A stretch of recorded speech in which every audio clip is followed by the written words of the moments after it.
Hey everyone, happy Friday. Good afternoon. It's 1 p.m. here. This is my intro chat, not the actual tarot readings for my weekend tarot. I always like to do an intro chat in its separate video just to talk about what will be coming in your tarot readings. So, yeah, today is May 23rd, 2025. This is Memorial Day weekend. So, my tarot readings for today will be spread out. As in like spread out for the 23rd all the way till the 26th, is it? Yeah, the 26th. Ooh, and then we have the new moon on that Tuesday. Well, there's like a lot of energy around us. So anyway, hope you guys are well. So as this intro chat, I just want to say what card decks I will be using today. It will be my usual um um it's the this one is like a Smith Waite tarot deck. It's based off of it. Okay, this is not the actual Smith Waite. This is just one of my very, very old decks that kind of like a child's toy where I just like to use it. So I'm gonna use that one. I will use Cosmic Insights Oracle deck. I will use what I did with my other Oracle deck, Tarot de los Orishas. I just pulled out all the cards from the Orishas. Okay, I am not using the entire deck. That way I could complement that with your reading. And then also an emotional oracle deck where, it's also based just on emotions altogether. And then I have the music tarot that I personally created as a DJ, which is where I sort the whole stack into two sections, which is shadow and light, just for fun. Okay. So anyway, the other day, I was actually during my school break. I came across this poem. I know it's pretty old. This writer or author wrote it like years ago. I remember she said that when I was reading. Her name is Jennae Cecelia. She wrote a poem called I met my younger self for coffee. I don't know if you guys have seen that one. It's in her book called Deep in My Feels. And I believe that it's one of those poems where um, it's almost like a empty chair exercise that I've heard of before when you read about anything related to therapy. But what she did there is almost like, her own like adaptation of what I mentioned, the empty chair exercise. So it's a technique that a lot of therapists probably use to explore emotional processing. So when she talks about coffee with her younger self, again, her name is Jennae Cecelia. Um, it just involves, you or I imagine a conversation with, like in my case, my younger self. And just like that empty chair exercise, it's where, a person, like an individual, would engage in a dialogue with an imagined person or just an aspect of themselves. So, yeah, what she did there was write about. I'm gonna go ahead and read it to you guys. She talked about this, okay? I met my younger self for coffee at 10:15. She was late. I was early. I wore my dark brown hair in a slick back bun.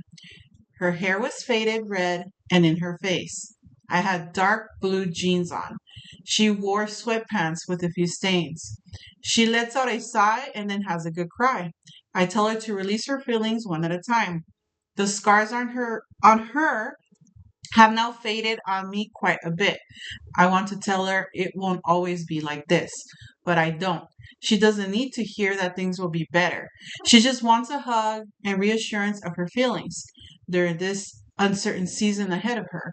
We leave the aroma of coffee beans and baked goods. I walk her home to our old neighborhood. We won't meet again for 15 more years. But each day she thinks of the woman who acknowledged her tears. So yeah, I was reading about that and I was like, oh yeah, I have, heard of that where you're like looking at your younger self. I have come across certain memes that people post on what you would say to your younger self, or if you were 18, like to your 18-year-old self, to your 10-year-old self and stuff like that. To me, I actually blogged about it. If you guys know that website called The Medium, I am on there, and I wrote a story about my childhood on there. As I was growing up. There's also a poem I wrote there about Hecate, and also um I haven't logged into to write, but yeah, I'm on there. But I just wanted to share that with you guys. It's, in a way, it's almost like a self-exploration type of exercise. If you are having trouble looking back, to me, it's almost like uh working on a shadow self, or what your inner child might need. The inner child is, that suppressed side, whether you grew up in an abusive household or whether you grew up in a happy household. It all depends. But I do understand that there's certain things that happen that trigger that, right?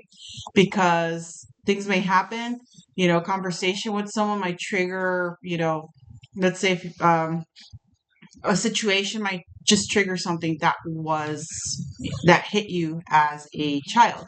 Now, anyway, with that in mind, I know that we're going through a lot of transitions as of late, especially with these planetary changes. We literally just left Taurus season. Like I said in one of my recordings earlier this week, we now enter Gemini season. So we went from Earth steady pace to air. So Earth is still.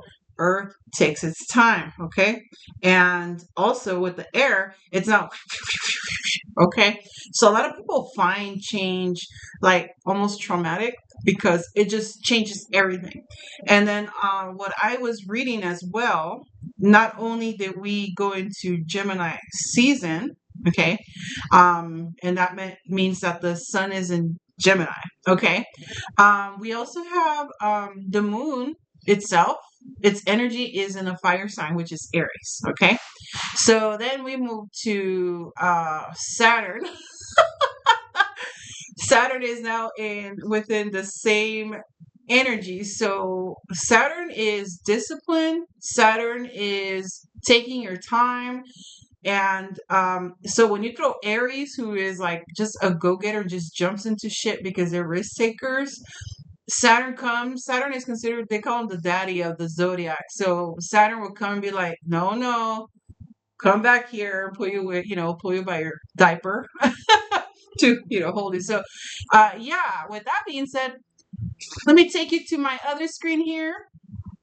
This is, yeah, I had to put this video here. I think it's fun. If you're from the 90s like I was, this movie was one of my favorites because she was very mean. So to me, I just see it this way. Saturn is, gave her a good one here because, Saturn also is like, he punishes as well, okay? I mean, for better use of words. But as you can see here, I put life transition support, okay? And no, it's not the scene itself. I just thought it was interesting to use. But let me go ahead and pull up the rock, the stone. So I have rhodochrosite. Changes that, cause challenges in our lives, sometimes even positive changes, they disrupt and cause some form of turmoil. So during life transitions, this gemstone in front of you, rhodochrosite, could be a benefit. I'm actually wearing um, some of it on this mala that I'm wearing. This mala has rhodochrosite, and it also has pink opal as well.